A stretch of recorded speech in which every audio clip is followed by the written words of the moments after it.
Before we talk about the practical anatomy of the abdominal wall, we have dissected to gain entrance into the abdominal cavity. So, in the peritoneal lecture, we studied that the abdominal cavity is divided into upper and lower cavity by the attachment of the transverse mesocolon. The upper compartment is furtherly divided by the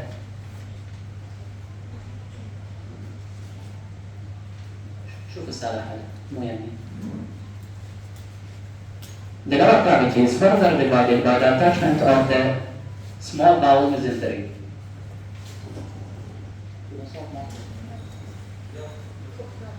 Then the upper cavity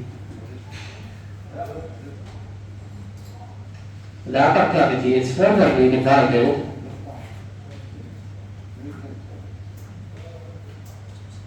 by the attachment of the falciparum ligament.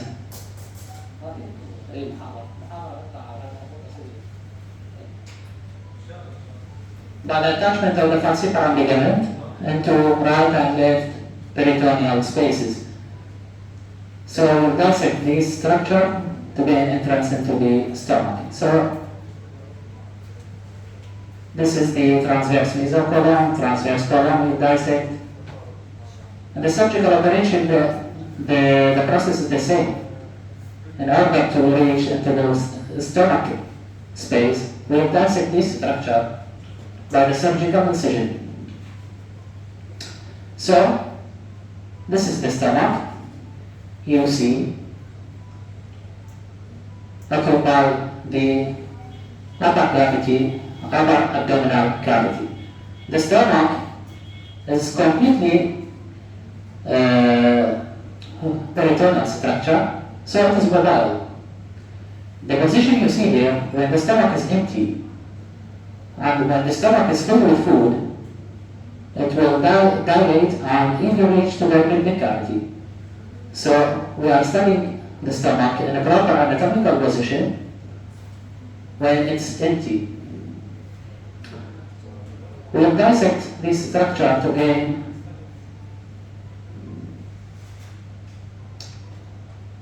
further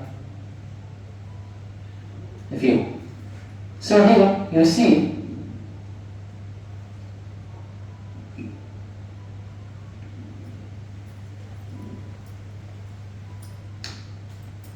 this is the proper position of the stomach. The stomach is contain many parts, anatomical parts. One of them is what we call the fundus. This is the fundus region of the stomach.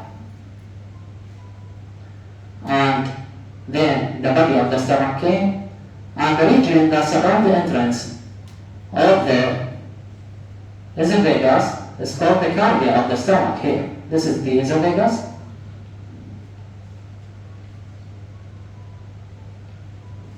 This is the esophagus. The esophagus open into the stomach into a region, small region called the cardia. This is the cardia. The cardia region is the region of physiological sphincter. There is no true anatomical sphincter here. Then it will open into the fundus of the stomach. Then all of them both will open into the body. The body of the stomach is the region that lies below the fundus, then to the entrance of the stomach.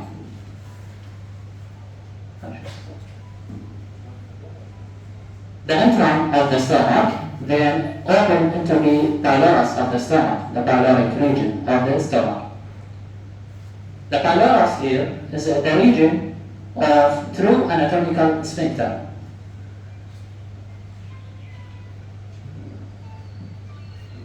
So you see modification of the muscle here into the pyloric sphincter. So the main difference between the cardia and the pylorus is the cardia physiological and the pylorus is anatomical sphincter. The muscle of the the wall of the stomach is folded from the interior view, while to permit the distension of the stomach when it's filled with food, it will distend, so this will increase the surface area of the stomach wall. And it contains multiple layers of the muscles. You see, this is outer longitudinal, inner oblique, then circular muscle. This is the anatomical distribution. The blood supply of the stomach came from different arteries. There are 5 arteries in the stomach that supply the region, and there is rich anastomosis between them. First of all, there is the left and right gastric arteries, which are considered as the content of the lesser omentum. وحدة من الأسئلة الشائعة what are the content of the lesser omentum؟ تجي هواية أسئلة. واحدة من عندهم هم الارتريز اللي contained in this region اللي هم right and left gastric arteries. Others are branches of the splenic artery, which are the short gastric artery, left gastroepiploic artery, and the posterior gastric arteries.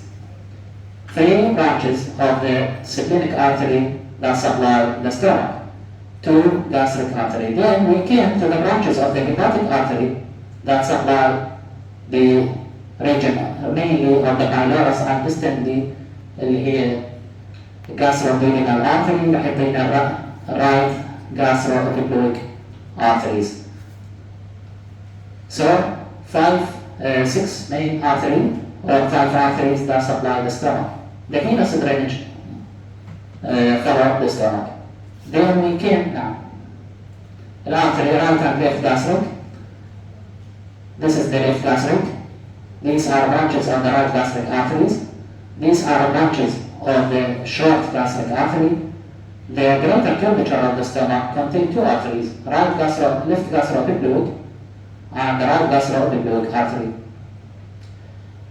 These arteries are richly anastomosis. ونقدر نعتبر أيضا gastroepiploic arteries are content of the greater omentum. So what are the content of the lesser omentum and greater omentum? الأسئلة المهمة. Regarding nerve supply, we have anterior and posterior vagal trunks. This is different from anterior and posterior vagal nerves. Why? Because the anterior and posterior vagal nerves are embedded in anastomosis around the esophagus, esophageal anastomosis of nerves. So, from the plexus came 2 main branches, anterior and posterior vagal trunks. So, the anterior vagal trunk and the posterior vagal trunk. Namely, true or false, the stomach is supplied by branches from both vagal nerves. True or false? It's true. Why? Because there is mixture of nerves that occupy the esophageal plexus. Then the anterior and posterior vagal trunk came later. When we dissect the stomach, we'll see the structure that perform the gastric bed, the stomach bed of the, which are أيضا يعتبر من الأسئلة المهمة mention structure performing the stomach bed اللي هي dome of the liver, البنكرياس, left kidney and left suprarenal and the spleen. These main structure that perform. Also, we previously dissect the transverse mesocolon, also perform one of the structure that form the gastric bed. When we talk about the gastric bed, it is the same as the omental dorsal.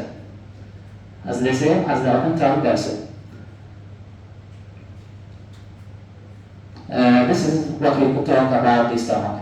Then we came to the duodenum.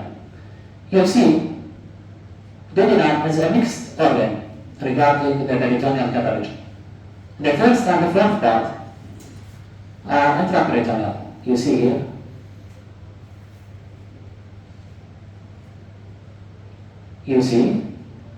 The first and the fourth part are intraperitoneal. The second and the third part are retroperitoneal organ.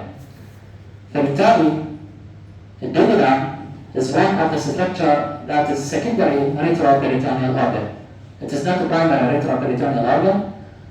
What we mean by that is the duodenum previously was completely intraperitoneal. Then some of its part can become retroperitoneal and the other part still intraperitoneal. So this is the first part of the duodenum. The first part of the duodenum has an important attachment to the hepatoduodenal ligament, and above it the foramen of Winslow اللي أخذناه بجد كل بالكويز هو يعني represent the floor of the foramen of Winslow and has an attachment to the hepatoduodenal ligament, and the important content of it اللي هي hepatic triad. This is very important. The duodenum, the first part of the duodenum, the opens into the second part. Second part is retroperitoneal, and the direction مرات نسموه second part, مرات نسموه descending part. نفس الشيء regarding its alignment in the abdomen. It is fixed structure. We will not gain entrance into it after we incise the parietal peritoneum in the front. It is most posterior structure. We see that the second part of the duodenum is closely applied to the right kidney and right suprarenal. Right kidney and right suprarenal. The second part represents very important region. Why? It represents the attachment or the connection between the foregut and midgut region of the bowel regarding the embryology. Sometimes canalization not completed, so the duodenal atresia is a common disease, especially in the newborn. Because why? Because the second part represents anatomical attachment of the foregut and midgut portion of the GIT tube, and sometimes there is not complete canalization the second part. فيجي يعني النيوبورن عنده مشكلة بالباول موشن، عنده مشكلة recurrent vomiting، فهذا واحدة من الاثنين. لو pyloric sphincter pyloric stenosis or the duodenal atresia. لو duodenal atresia. طبعا تشوفون هنا بالsecond part also represent the opening of what we call the CPD, the common bile duct. فهنا الvomiting يجي bilious tinge نسميه. يعني بمعنى صفرة الvomiting عند الطفل، فنتأكد انه الobstruction صار well يعني after the opening of the CPD. Why? Because the CPD, the bowel tinge is مفروض تروح بالباول بس هي ترجع على الاستعمال كلها تطلع بالvomiting. فهنا نتأكد انه الطفل عنده مشكلة وين؟ بالduodenal atresia. بالبايلوريك ستينوسيس لا، هنا المشكلة ستينوسيس عندنا بالبايلورس.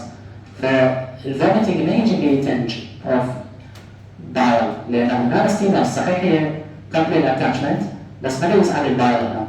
فهذا اللي يفرق لك between pyloric stenosis and the duodenal atresia. طبعا هاي الحالتين كلش كمان يعني بالطوارئ وايد يجوكم أطفال نيوبورن recurrent vomiting، والvomiting هاي هنا عادة بالهستري لازم تعرف هذا الvomiting بيبال ولا ما بيبال لأن هاي تفرق حتى بالمانجمنت.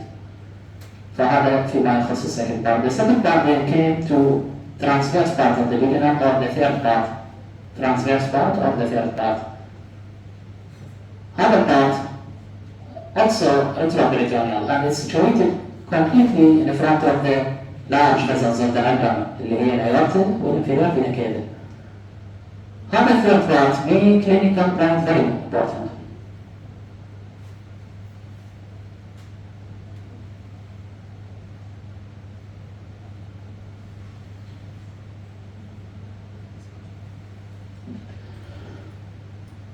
تشوفون هنا صار المكان محصور between the large bowel, the large vessels of the abdomen and this large vein.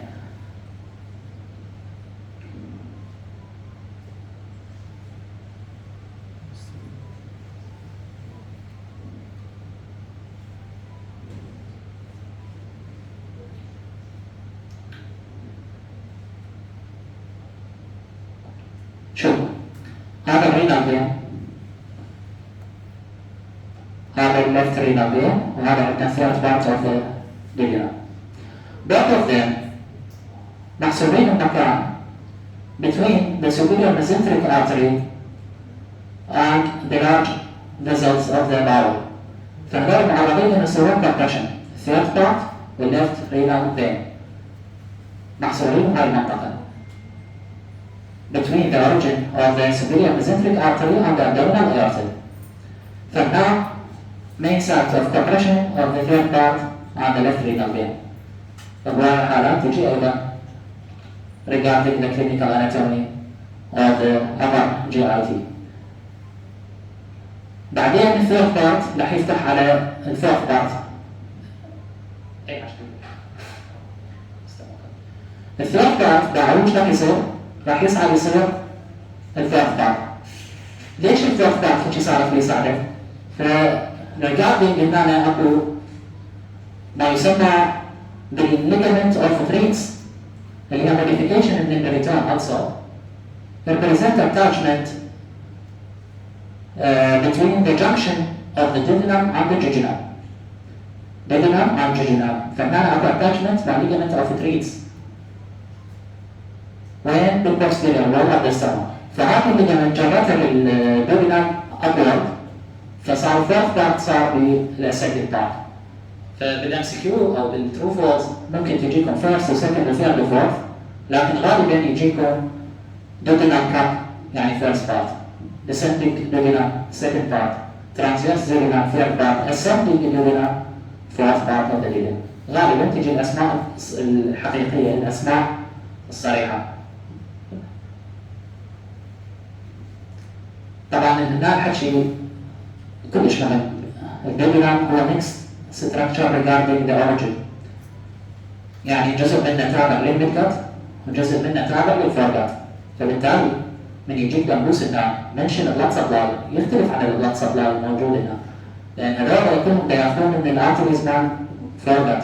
هنا جوا الارتريز مال الميدجت والفينس درينج يختلف والليمفاتيك تختلف. هذول كلهم يروحون للسيليك plexus of lymphatics lymph node. هذول كلهم يروحون على superior mesenteric plexus of lymph node. فهذا تخلينا ببالنا. التشابه الوحيد هو بالنيرف سبلاي الفورجات كلها والميدجات ياخذون sympathetic from thoracic symplectic nerves وياخذون parasympathetic من الفيجال. هذه النقطة المهمة regarding the anatomy of the mouth. بالتالي regarding to the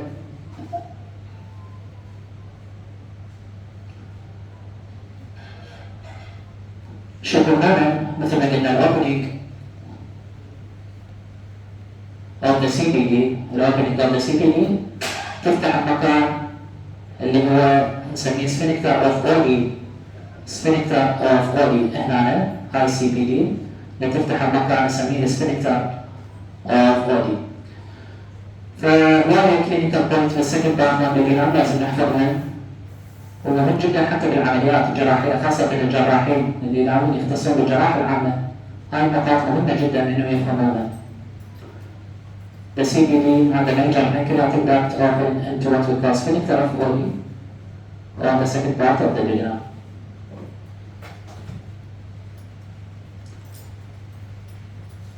Now we will talk about the spleen.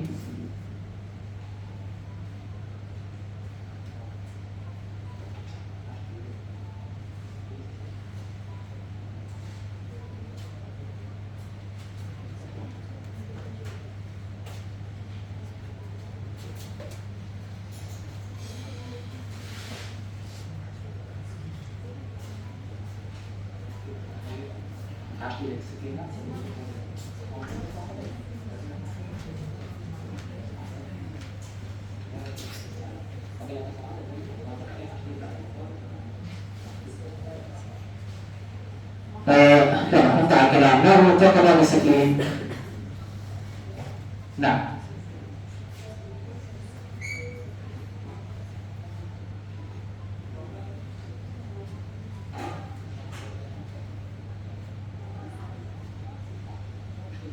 هذه معلومة حتى الدكتور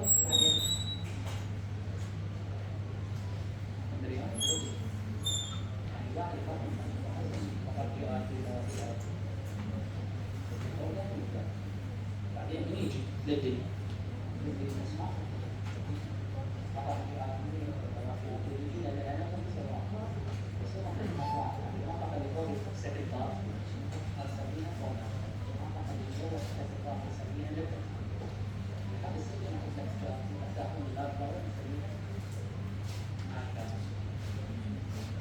هذا الموضوع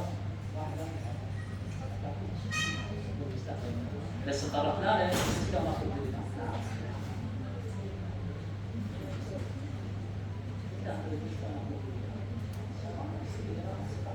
الموضوع احنا السيستم ماخذ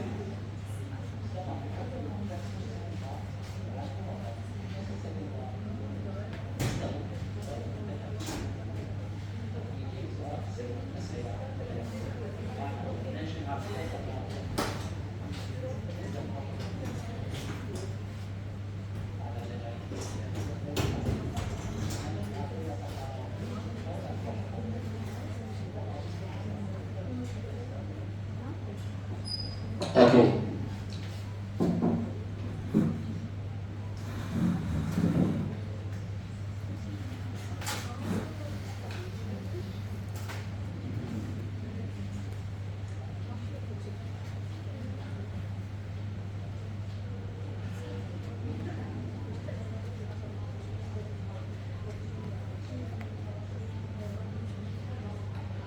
Regarding the spleen is also is intraperitoneal organ.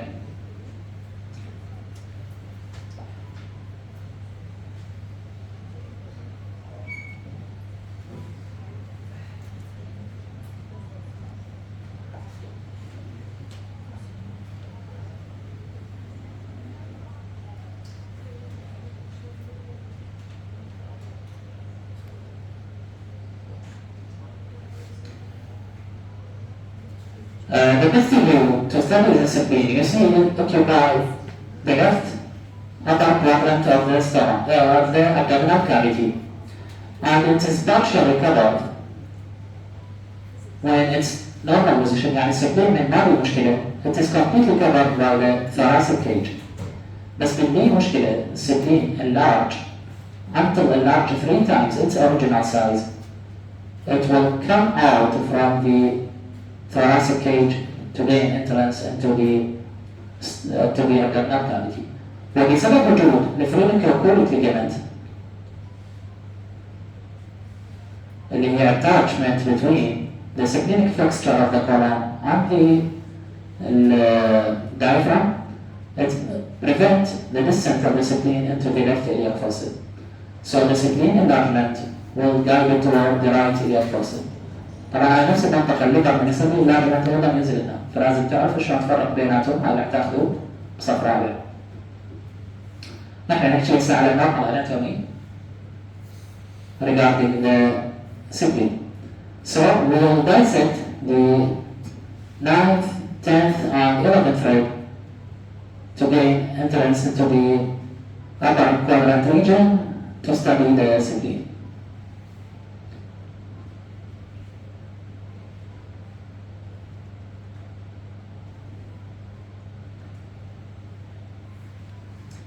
So you see here the spleen position behind the stomach, above the splenic flexure of the colon, and partially covered by the left lung, and it's floored on the left dome of the diaphragm. So this is the position of the spleen. The spleen you see here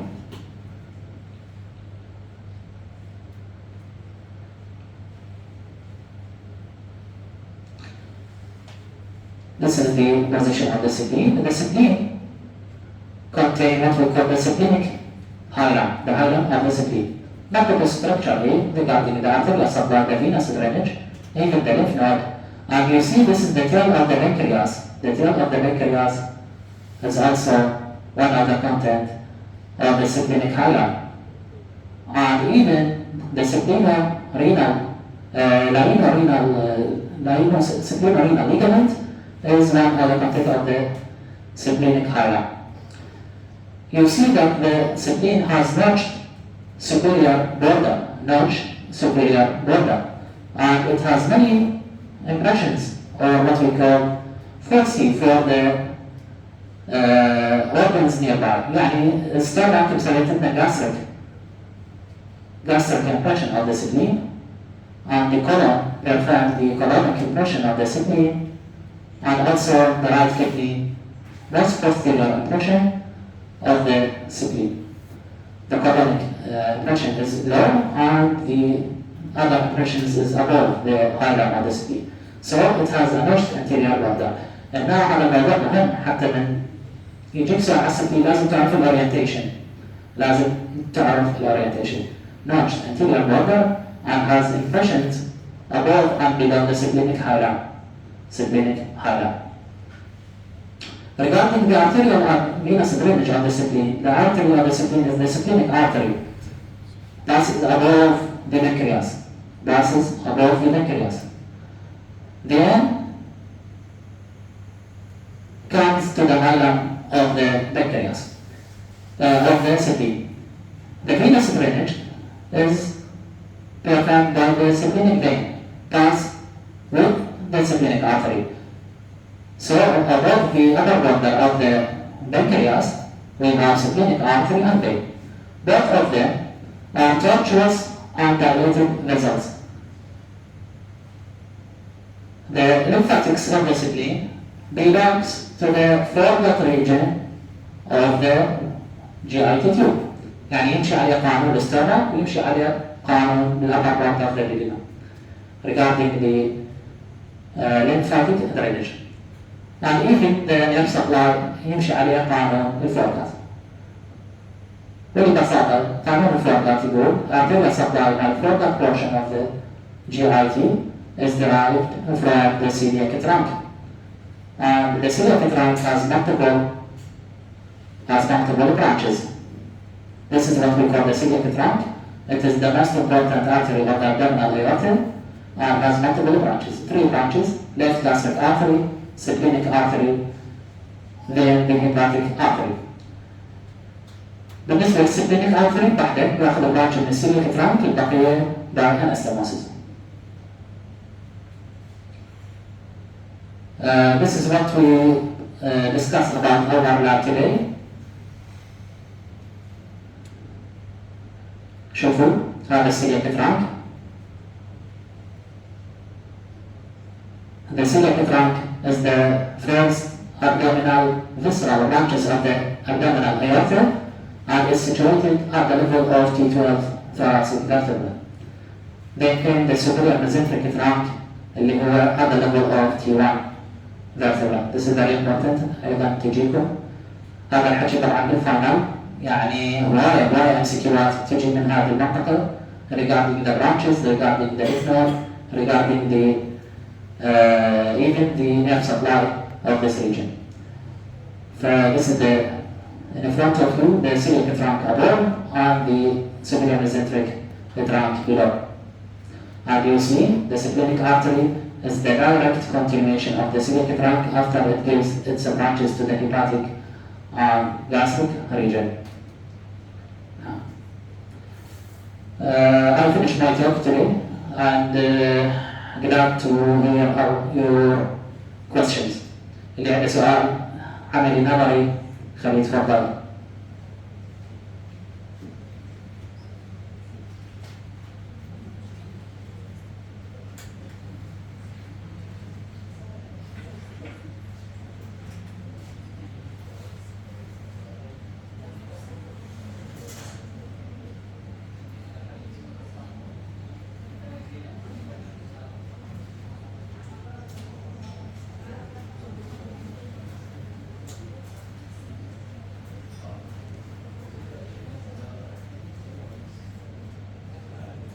الطلاب اللي بالقاعات اكو سؤال؟